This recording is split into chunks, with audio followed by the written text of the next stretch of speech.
Magandang araw po mga kapuso. Kami po ay nagpunta sa mga puntod ng aming mga mahal sa buhay na yumao na. Nagsimula na nga po kami maglinis mga kapuso at dinamuhan na ang puntod. Maya maya nga lang po mga kapuso, kami po ay nagpahid na ng pinturang puti sa ibabaw ng puntod ng aking ama. Kasama po ang aking tito, ang aking kapatid na bunsong babae at ang aking asawa. At ayan na nga po, kami po ay naglinis na habang nagpipintura po. Kulay puti po ang aming ipinipintura sa puntod ng aming magulang.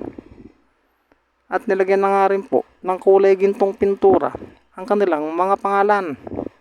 Ang pangalan po ng aking ama na si Roberto Gonzales at ang aking pong lolo na sa Benedicto Gonzales. Kasunod po niyan ay nagpunta po kami sa puntod ng aming pamangkin na si Ivan Arthur Selga. Pinahiran ko nga rin po ng kulay gintong pintura ang kanilang mga lapida. Kasama po ang kanyang mga tiyahin at ang kanyang lola. Na nga po, nagsindi po kami ng kandila. Pinupunasan ko po ng gasolina ang kanilang lapida upang matanggal po ang ibang pintura, mga kapuso.